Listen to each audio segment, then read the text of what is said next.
Assalamualaikum warahmatullahi wabarakatuh.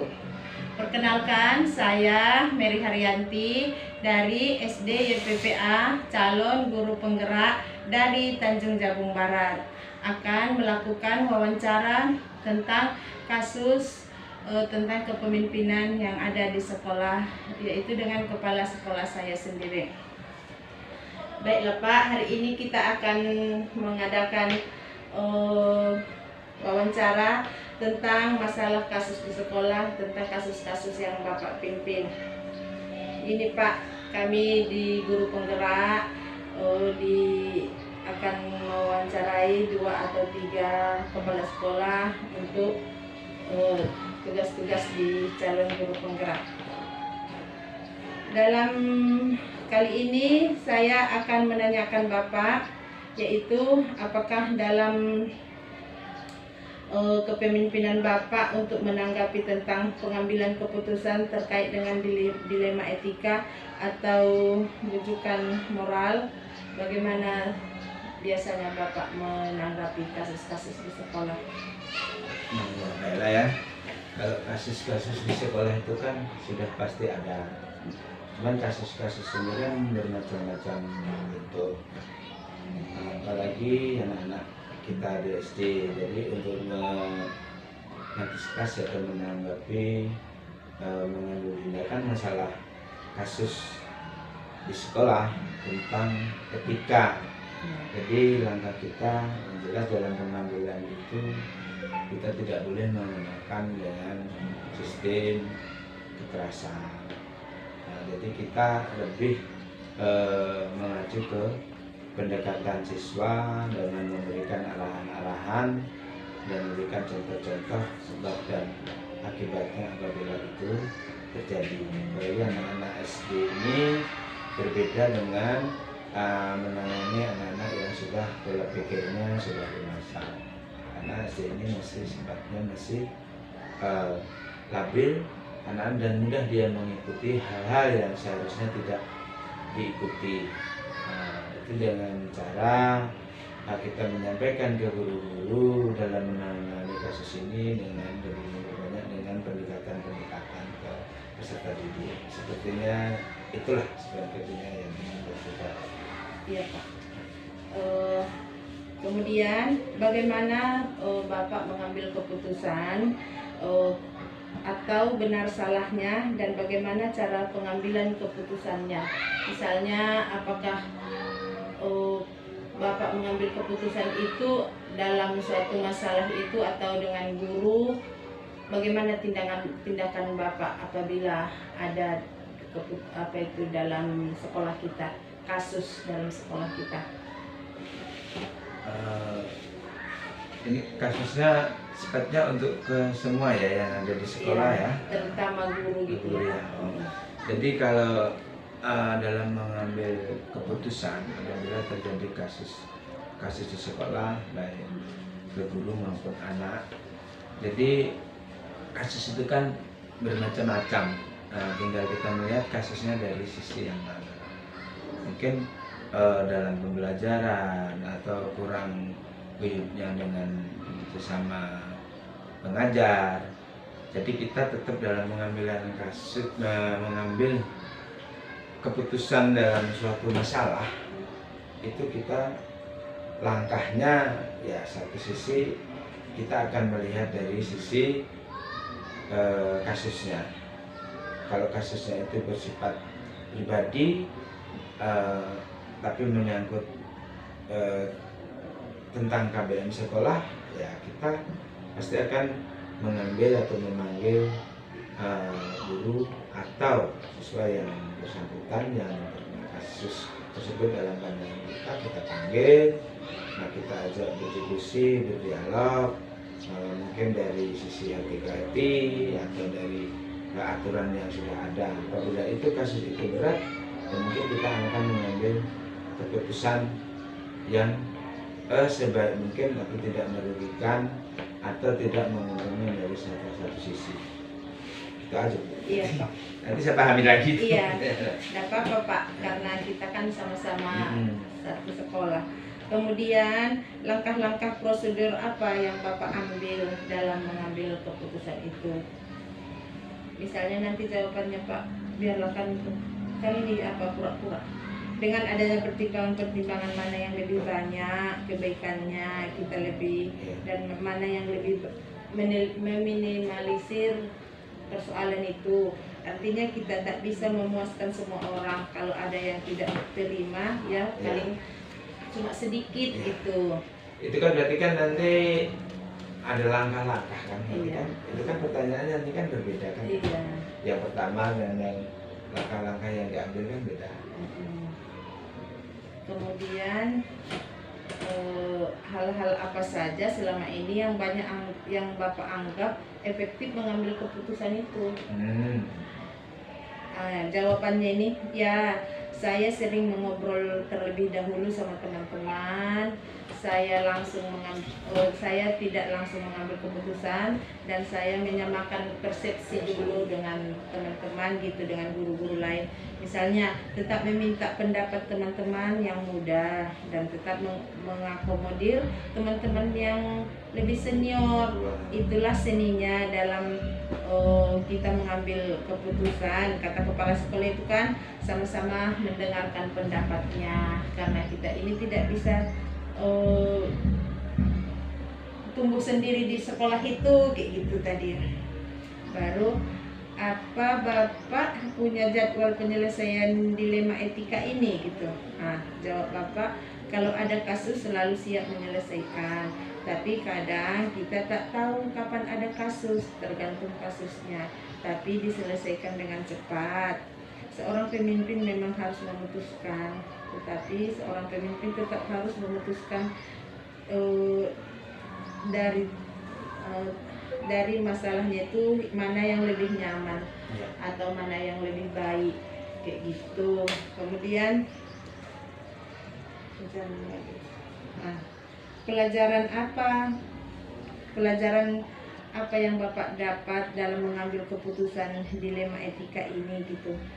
Tetap banyak, maksudnya Bapak tetap banyak mengambil pelajaran-pelajaran, membaca, dan tetap banyak membaca buku tentang sikap-sikap, bukan baca buku, tetap Bapak membaca sikap-sikap kami gitu. Kita kan mempelajari dari membaca sikap kami setiap hari. Oh, Bu Mary kayak gini, si Tina kayak gini, Dominic kayak gini, Fahmi kayak gitu. Tetap membaca. Itu sebenarnya kan kepenilaian dulu itu. Kita tuh melihat orang ini seperti apa. Iya. Tetap banyak membaca tentang sikap-sikap teman-teman, katanya. Kita seolah-olah tempat, kata kepala sekolah itu tadi, kita seolah-olah tempat curhat teman-teman. Seburuk-buruknya orang pasti ada manfaatnya, katanya, mendengarkan curhat kawan. Dan begitulah pengalaman-pengalaman saya. Saya ini juga sebagai tong sampah, katanya tadi, tempat mencurahkan semua teman-teman saya, anggota-anggota saya. Jadi saya itu harus bisa memberikan keputusan dengan baik, kata. Apa kabar Bu Umi? Alhamdulillah baik Ibu. Ibu sendiri bagaimana kabarnya? Alhamdulillah juga baik. Gini loh Bu, hari ini saya ada tugas dari penggerak, mau mewawancara Ibu. Apakah Ibu bersedia? Insya Allah saya bersedia Bu. Ya. Nah, apa yang bisa saya jawab nanti saya jawab. Kalau nggak bisa nanti bikin PR. Iya, boleh. Jadi sebelum kita wawancara, saya perkenalkan diri dulu ya Bu. Baik. Assalamualaikum warahmatullahi wabarakatuh.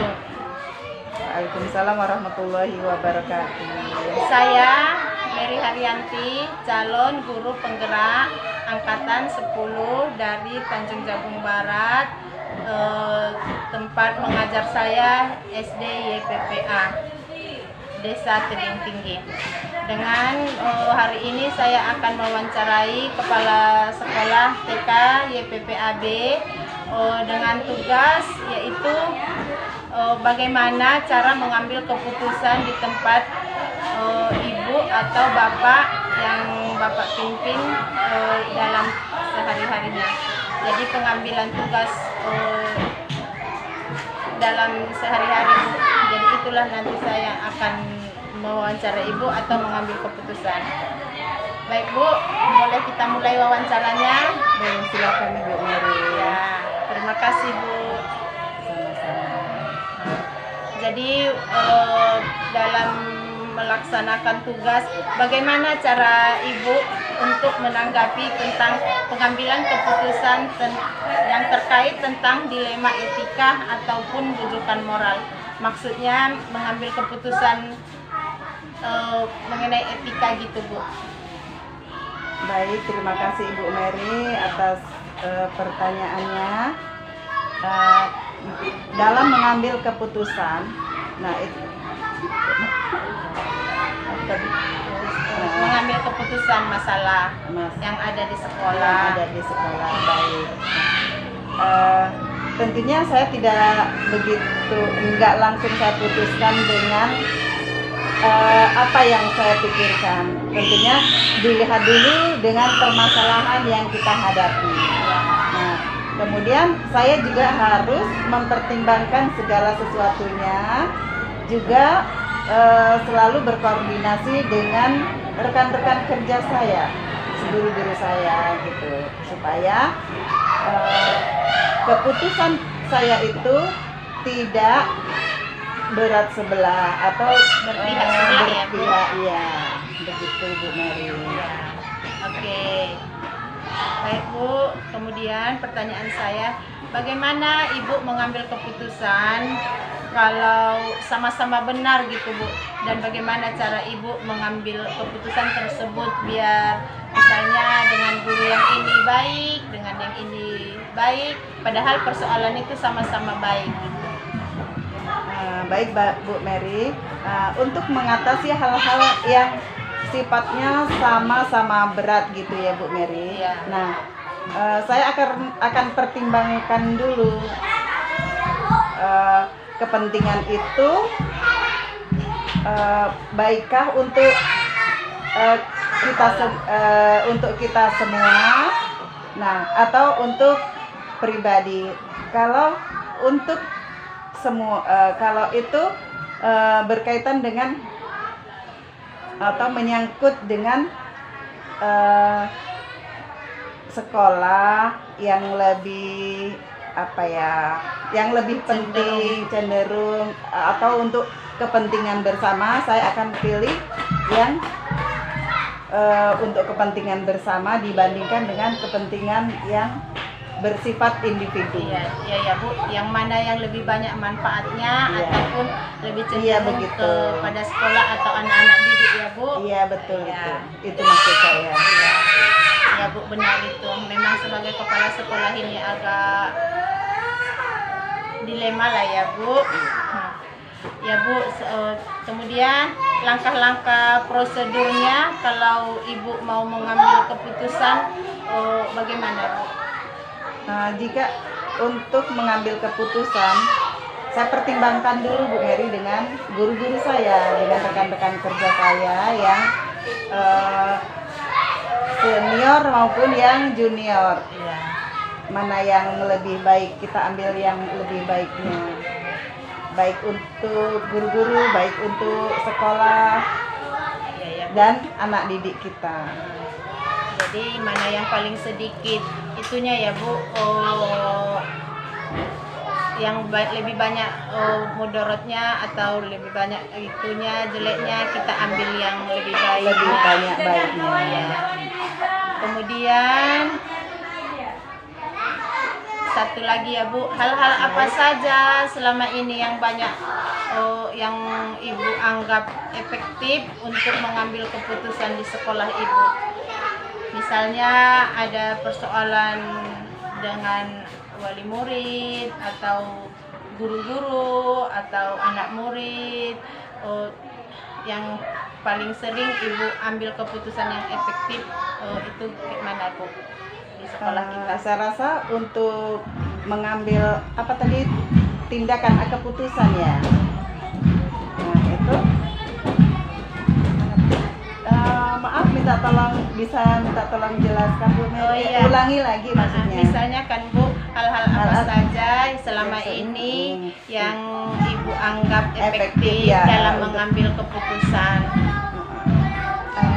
Untuk masalah ini biasanya saya panggil dulu guru itu secara pribadi. Sering ngobrol-ngobrol lah Ya, Bu. curhat, sharing begitu. Iya. Nah, sharing dulu. Nah, tentunya ada masalah, tentu ada sebabnya. Kita Iya. cari dulu sebabnya apa, dan baru saya cari bagaimana cara saya menyelesaikannya begitu. Oh, jadi Ibu sering ngobrol dengan teman-teman dulu, Iya. apa titik permasalahannya, kemudian bagaimana asal usulnya gitu ya Bu. Iya, begitu. Berarti Ibu sering ngobrol-ngobrol ya dengan guru-guru TK yang lain, Iya, atau selalu. baik guru senior ataupun junior ya Bu. Iya, selalu Iya. sharing. Ya, bagus lah. Berarti kawan-kawan Ibu menerima. Kemudian Bu, apa Ibu punya jadwal penyelesaian dilema etika yang selalu ada di sekolah kita, di sekolah TK? Maksudnya mungkin gini ya, untuk pertemuan gitu ya dalam penyelesaian masalah di sekolah. Misalnya kan Bu, anak-anak jatuh ataupun berdarah ataupun terjepit. Itu kan kasus yang sangat tidak bisa ditunda. Iya. Kayak gitu maksudnya Bu. Tidak bisa ditunda. Nah itu kalau masalah yang serius seperti itu, nah biasanya kami langsung ke pihak dinas kesehatan, kami rujuk ke puskesmas begitu. Kemudian tidak lupa menginformasikan kepada wali murid yang terkena, yang mengalami misalnya cedera begitu Bu Mary. Iya. Mana yang paling emergensi lah ya Bu, Iya, yang begitu. lebih didahulukan. Iya. Ya. Kemudian Bu, ada sedikit lagi pelajaran pengambilan keputusan dilema etika ini. Bagaimana pelajarannya? Maksudnya pengalaman Ibu yang telah mengambil, sudah banyaklah pengalaman Ibu. Jadi apa yang Ibu ambil pelajaran setelah Ibu memutuskan, apa akibatnya dengan yang Ibu putuskan itu, maksudnya apakah diterima dengan baik? Maksudnya dari wali murid begitu Iya. ya. Alhamdulillah, baik guru-guru maupun wali murid selama ini tidak pernah ada komplain gitu atas kebijakan keputusan yang saya berikan. Ya. Oh iyalah Bu, Ibu banyak mengambil pelajaran dan sering juga lah mengambil referensi, sering baca-baca buku lah ya Bu, Iya. tentang apa-apa masalah itu. Kemudian seburuk-buruknya orang pasti ada manfaatnya. Betul. Ya Bu. Kemudian masih ada sedikit lagi. Oh ya, sudah habis nampaknya Bu pertanyaannya.